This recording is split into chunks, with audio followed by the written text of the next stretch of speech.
एक दिन जो है भगवान गाय को चराते चराते बहुत दूर निकल गए। कहां निकल गए? बहुत दूर निकल गए महाराज।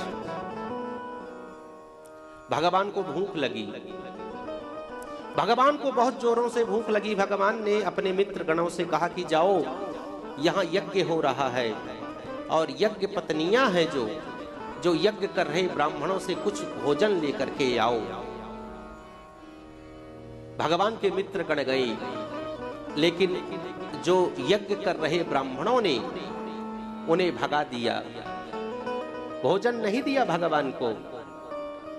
भगवान के पास आकर के बोले कि महाराज उन्होंने तो मना कर दिया।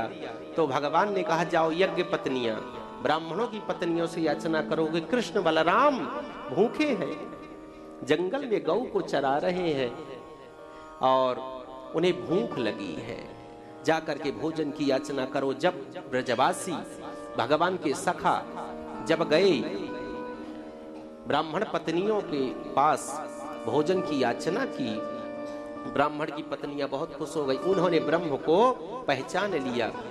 कई बार हम पूजा पाठ करते हैं, लेकिन कई बार भगवान का स्वरूप आता है, कई बार भगवान के गण आते हैं, कई बार भगवान के दूत आते हैं, कई बार भगवान के प्रतिनिधि आते हैं, हम नहीं पहचान पाते।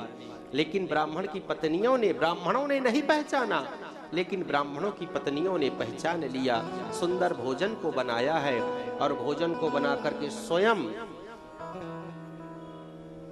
थाल में सजा करके भोजन को ले गई भगवान के गणों के साथ, और अपने हाथ से जो है भोजन को कराया है कृष्ण बलराम को।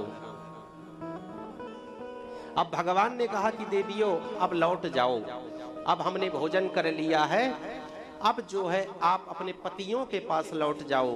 तो देवियां कहने लगी कि अब हमें नहीं लौटना, अब जो है हम आ गई हैं,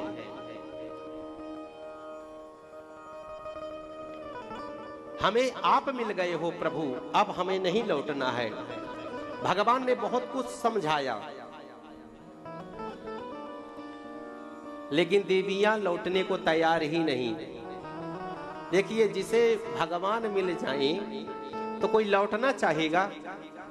अगर आपके पास बांके बिहारी आ जाएं, मिल जाएं, वृंदावन जाते हो, जो एक्सप्रेस वे है कहीं साइड में गाड़ी के पास खड़े हो जाएं कि वृंदावन जा रहे हो, हम यहीं मिल गए, तो कहीं जाने का मन करेगा?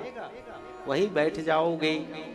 तो बांके बिहारी तो मिल गए, ब्रह्म की जो उपासना कर रहे थे उन्होंने ब्रह्म को पहचानने से इनकार कर दिया, उन्होंने ब्रह्म को स्वीकार नहीं किया उन ब्राह्मणों ने। लेकिन अनपढ़ ब्राह्मण की पत्नियों ने ब्रह्म को पहचान लिया और ब्रह्म को पाकर के वो लौटना नहीं चाहती, वो ब्रह्म को छोड़ना नहीं चाहती, वो कृष्ण के समीप रहना चाहती हैं। देखिए, ये अपना दृष्टिकोण होता है। दृष्टिकोण बहुत महत्वपूर्ण है। दृष्टिकोण का ही सब खेल है। इन ब्राह्मण की पत्नियों का जो दृष्टिकोण है बहुत ही उच्च कोटि का दृष्टिकोण है। महान व्यक्ति दृष्टिकोण से बनता है। तो गोपियां क्या कह रही हैं कि प्रभु हम आपको छोड़ करके अब कहीं नहीं जाएंगे। भगवान ने कहा पति इंतजार कर रहे हैं। बोले संसार के पति आप हो, हमने छोड़ दिया सब कुछ, अब नहीं जाने वाली है।